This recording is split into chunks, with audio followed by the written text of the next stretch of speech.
the Go Berserk with Email podcast with Navy nuclear engineer turned email software developer, Troy Broussard. So calm. I'm pissed off, but I'm telling this because I am teaching you how to think differently and how to test differently. So patient. And Ben, that's put $500,000 into this company too, is being told that nobody can find the goddamn bug. So charitable. I'm going to start paying bounties every time somebody finds a bug. We're going to deduct $10 for that week. So trusting. Do not assume that anything works. Assume that nothing works. And so sweet, it makes sugar taste just like salt. I want to play into the sexiness of marketing automation, but I also want to slap the complexity of it. The Go Berserk with Email podcast begins now. So I heard a rumor that Richard Koch, is it Coach or Coach? I don't know. The 80-20 guy is going to come for you because you're about to just disprove all his theories. Well, you know what? I haven't met Richard. I'm good friends with Perry Marshall, and he wrote the foreword for my book, the author of 80-20 Sales and Marketing. And, you know, he, of course, is really good friends with Richard. I think it's Koch, but I don't coach Koch. Not sure. Haven't met him, but he's got a couple more zeros on his net worth than I do to hang in that circle. But here's the thing. 80-20 is not a fallacy. It is true. However, it has morphed into something that I don't think that most people are aware of these days. Everybody talks about it as if it is stagnant in time. And what people don't realize is just how much technology has morphed our way of living in the last 20 years. And so in some ways, everything stays the same, but in other ways, everything really does change. And the rapid acceleration of technology has really redefined 80-20 in my mind. And I have not taken this from anybody. I've never read a single book or article or even a blog post on this concept. This is completely my innovation. And I will be going to much more detail in this in an upcoming book that I'm working on. But my belief is that 80-20 as we used to know it doesn't really apply today. And that today it's more like 95-5 instead of 80-20. So before I get into defending that theory, let's just step back for a minute and define 80-20 so that people really understand what we're talking about. The law of 80-20, or Pareto's principle, as it's frequently referred to, is a law of nature that has been observed that basically says that you will get 80% of the results from 20% of the data. So if you look at the easiest way that I can explain this would be an e-commerce store. An e-commerce store like Best Buy is going to have tens of thousands of SKUs of products that they sell. And Pareto's principle says that 20% of those SKUs are going to generate 80% of their profits. And understanding that is really important to your business, especially if you're in an e-commerce type business. When you can find the 20% that are most important, then you can leverage them to get even more results, right? Now, I helped a client of mine, a private client years ago, that was getting about 20 opt-ins a day from their blog to go to over 200 opt-ins a day just by leveraging the principles of the law of 80-20. What we did, she had over 10,000 blog posts on her website. So she had a lot of content. She got a lot of organic traffic to her blog, but she was only getting about 20 opt-ins a day. And what we did was we targeted the most popular pages on her site. And so we went through the site, in Google Analytics, we analyzed, we did a reverse sort, and we grabbed the top 20%. So we used the law of 80-20, and we said, let's grab the top 20% of her blog posts that are the most popular blog posts, and let's optimize them. Okay, now, because she had so many, 20% was just unmanageable. So we went to like the top 5% first. And then over time, we grew it to 10%. And then over time, we grew it to 20%. Okay. But we started with the top 5. And what we did was we optimized those pages to really push the opt-ins. So the first thing that we looked for is, okay, how can we be both effective and efficient in our work? We want to be effective by increasing our opt-ins, but we want to be efficient. And, we can't do a unique solution for every one of these pages. We can't do a unique PDF or a unique giveaway for every single one of these, right? And so at first, what we did is we found groupings of topic and subject matter that made sense to group together and offer a unique PDF just for that particular group of pages that was highly specific instead of just a random generic PDF that she had on the rest of her pages for her site. So we tackled more specificity in that connection. What we did on the most popular pages, however, is that we literally did do a unique PDF for each one of those pages. The pages that brought in the most amount of traffic, we generated unique PDFs. And we found that those converted really well. And all of a sudden, like just overnight, her opt-ins doubled, and then they tripled, and then they quadrupled, right? And so we went from like 20 to 80 opt-ins a day really quickly. And to get to 200 was kind of a long tail effort, and that took more time. So then we started going into levels of efficiency, because as you go further down, you've got so many more pages. You can't just attack one at a time. You've got to come out into groups. So that's we started doing groups. And then we also went to a point where it's really funny, but this actually works still today. You can take, if you've got a really good blog page, you can take all of that content, export it as a PDF, make it formatted nicely so it doesn't just look like a printed web page, but take the exact same content, redefine it as a PDF, put a little call to action in it and a nice little cover on it, and people will opt in to get the PDF of what they're seeing on the screen right in front of them.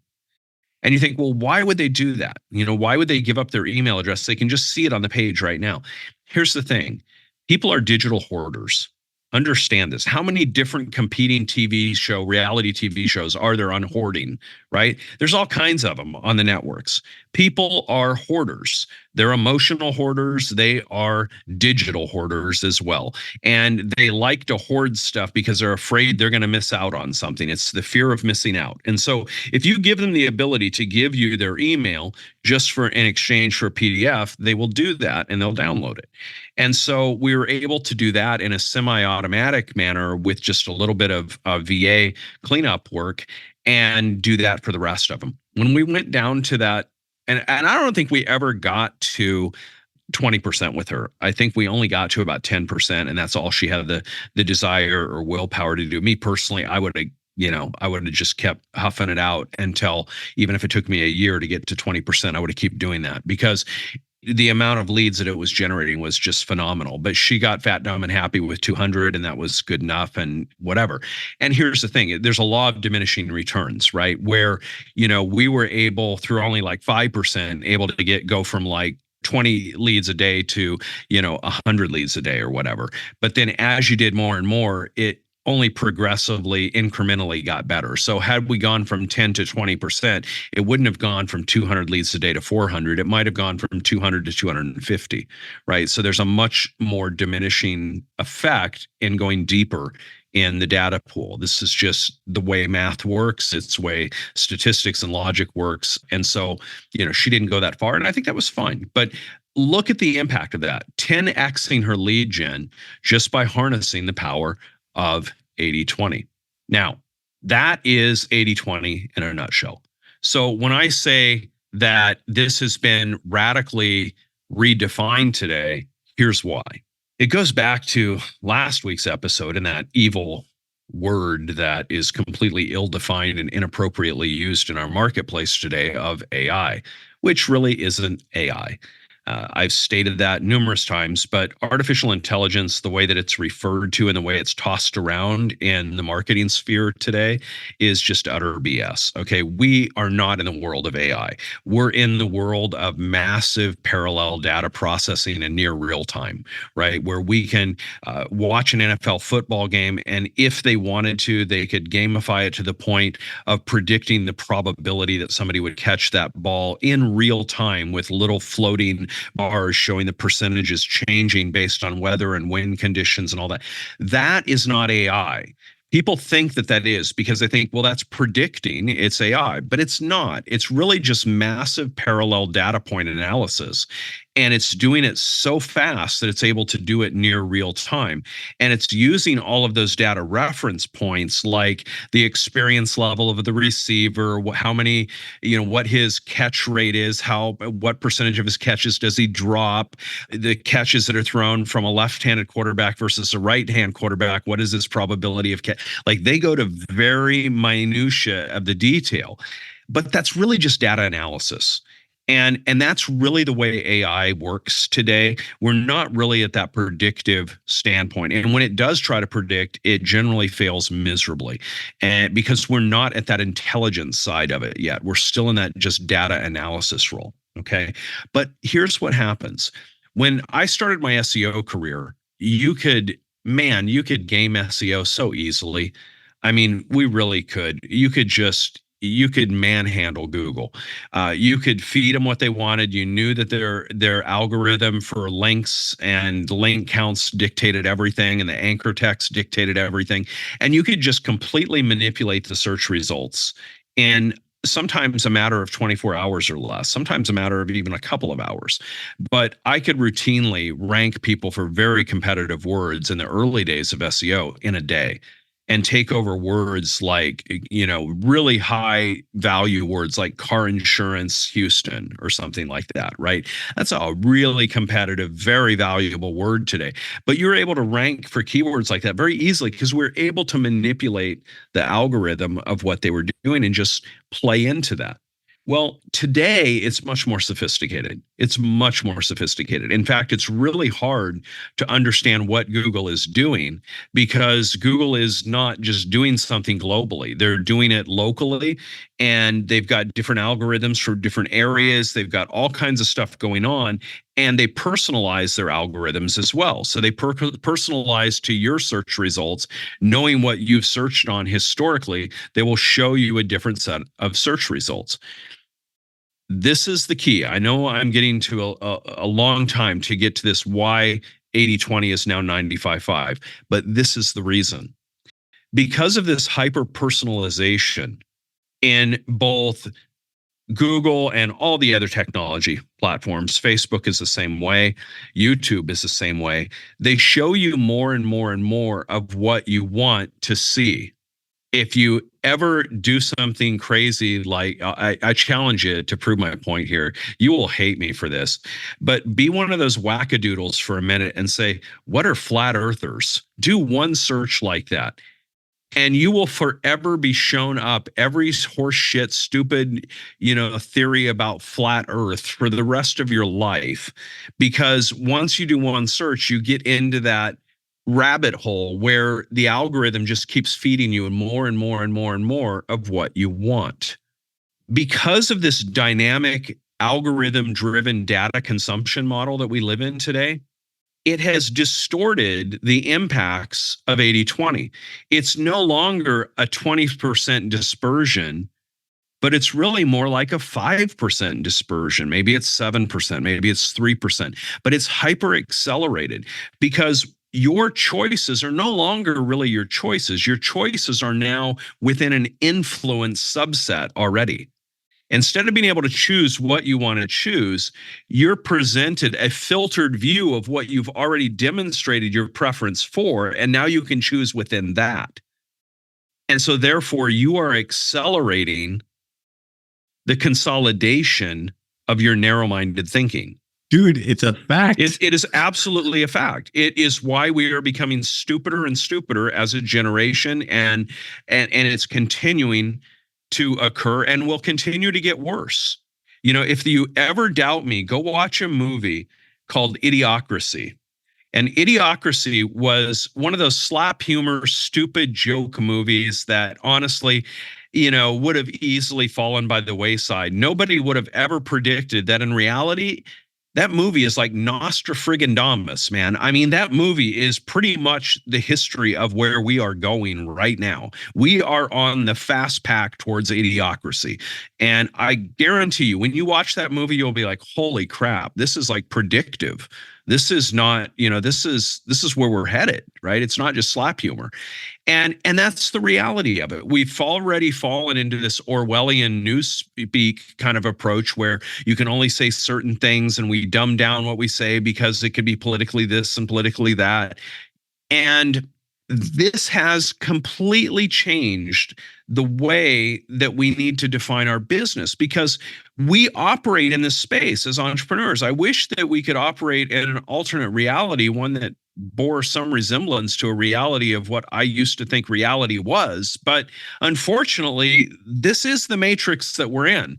And if we want to be successful within this, we need to understand that the rules of the game have changed. The rules of the game have changed. 80-20 just doesn't really cut it anymore. You know, if you're spending your time trying to focus on the 20%, you're really wasting 75% of your time because you really should only be focusing on the 5% today. And this is because of the hyper reflective influence that everything gets. If you go to Best Buy on their website and shop for an LED flat screen, 85-inch, right? Then you're not going to be seeing the furniture and the washer and dry. They are just going, oh, this guy wants a TV. Let's shove 4,000 TVs down his throat in the next 50 emails, right? And that's all you're going to get. They're going to just attach to that vision and feed you more of what you've expressed some desire.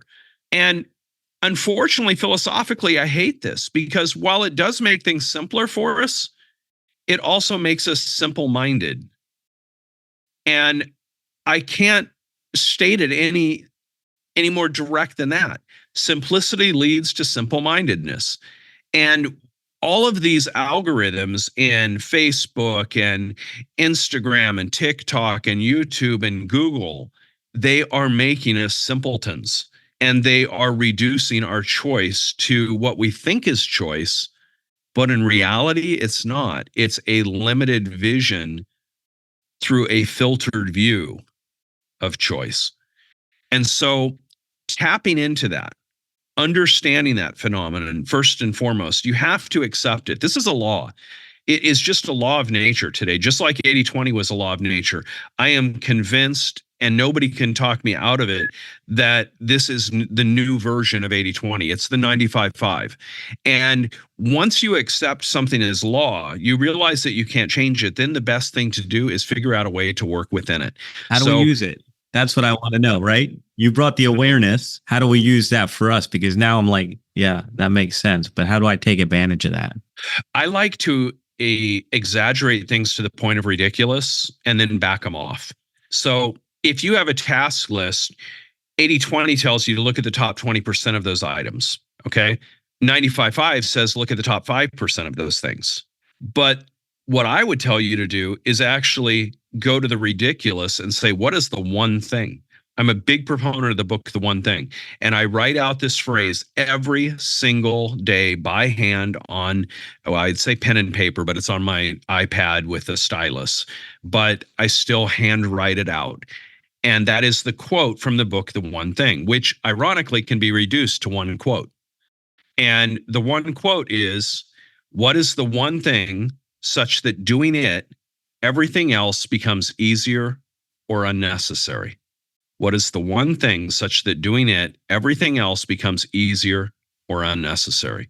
When you look at your task list that way, and you break it down and you say, if I could only get one thing done today and still feel like today was a success, what is that one thing of all this crap that's on my list? What is the one that if I got it done would make everything else easier and might even make it completely unnecessary?